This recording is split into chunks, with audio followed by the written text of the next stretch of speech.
Hello, everyone. Welcome back to the Jay and May English Podcast. I am May. And I am Mr. J. It is wonderful to see you all again. Mr. J, I have a big problem today. I am so busy. You are not alone, May. Everyone feels busy these days. I want to learn English, but I don't have 2 hours to sit and study. Most learners fail here. They think they need hours of free time.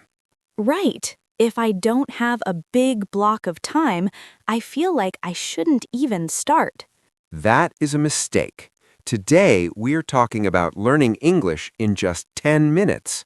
10 minutes? Excited. That sounds too good to be true. It is not magic, May. It is about micro habits. Micro?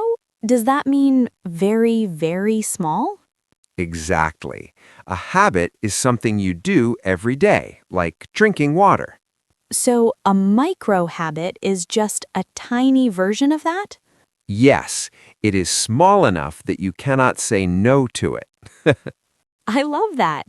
10 minutes is the time I spend waiting for my toast. Perfect.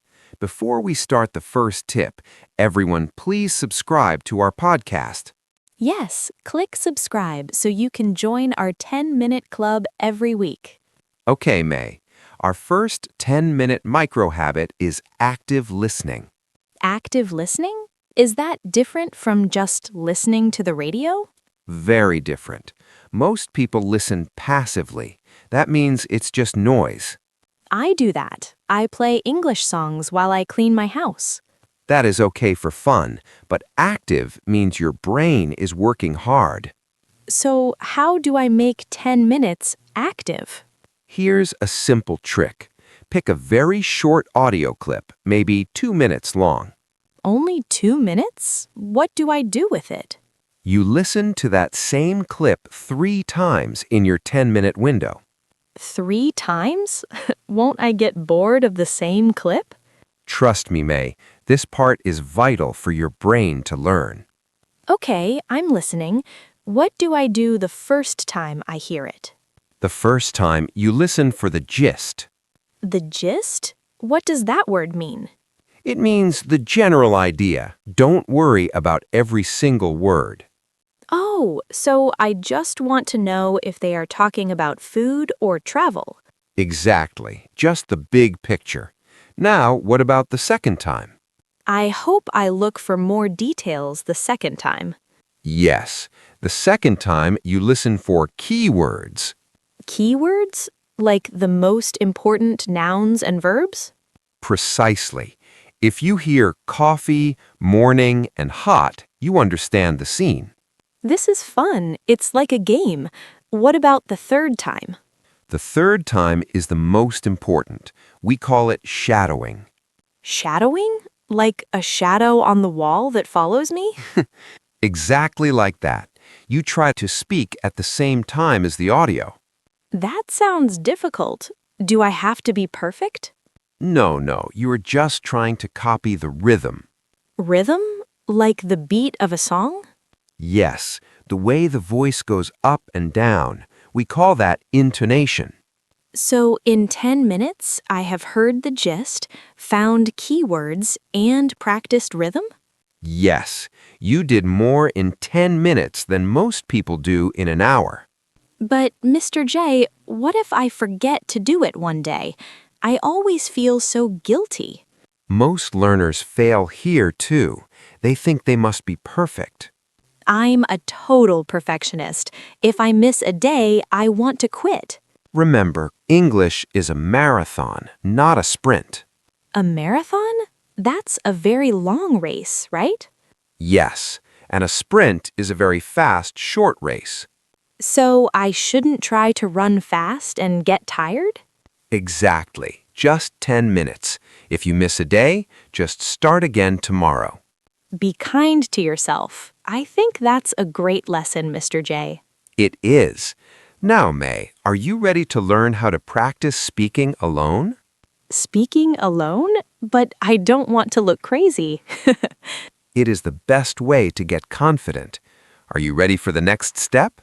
I am definitely ready, but I am still a little worried. If I talk to myself in the grocery store, people will look at me funny. Well, you don't have to do it loudly in public, May. You can do it in your head, or you can do it while you're alone at home. Okay, that sounds safer. So, how does this work? Do I just say random words? Not exactly. We use a technique called narrating your life. Narrate? I remember you mentioned that. It's like being a storyteller for my own day? Exactly. You become the main character in a book.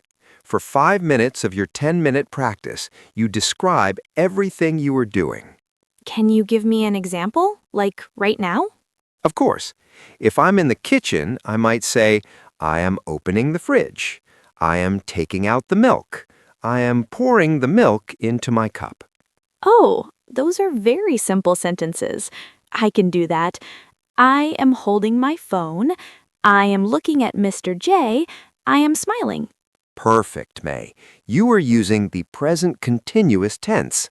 That is a vital part of basic English. It feels a bit like I am a child again, learning to speak. That's the best way to learn. Most learners fail here because they try to say very complex things too soon. So I should keep it simple. No big words? Keep it very simple. The goal is fluency. Fluency? Does that mean speaking very fast like a movie star? Not fast, but smooth. Fluency is when the words come out without a long. If you practice saying, I am washing the dishes every day, your mouth gets used to the sounds. I see. So it's like exercise for my mouth muscles. Exactly. This part is vital. If you don't move your mouth, you won't learn to speak. You can't learn to swim by just reading a book about water. That is a very good point, Mr. J. I would definitely sink. We don't want you to sink in English. Now, here's a simple trick for you. Use stickers. Stickers? Like the ones children put on their notebooks? Yes, put a small sticker on your mirror or your kettle or your front door. What do I do when I see the sticker? When you see the sticker, it is your signal to speak for 60 seconds. A signal? Like a green light for English? Exactly. It reminds you to stop thinking in your native language and switch to English for just 1 minute. I love that. I have a lot of mirrors in my house, so I will be speaking a lot. That's the spirit. Now, May, let's try a little role play. This is the third part of our 10-minute daily plan. A role play? Okay. What is the situation? Let's pretend you're at a cafe. You have 10 minutes and you want to practice ordering. I'll be the waiter. Oh, I get nervous at cafes. I always forget the words. Okay, I'm ready. Hello, welcome to Jay's Coffee Shop. What can I get for you today? Um, hello. I want coffee. No, wait. I would like a large coffee, please. Of course. Would you like milk and sugar with that? Yes, please. A little milk, but no sugar. I'm trying to be healthy. Good for you. Anything else? A croissant or a muffin? How much is the muffin? The muffin is $3. Okay, I'll take one chocolate muffin, please. Great. That will be $6 total. And scene. How did that feel, May? It felt good. I had to think for a second about the word would like.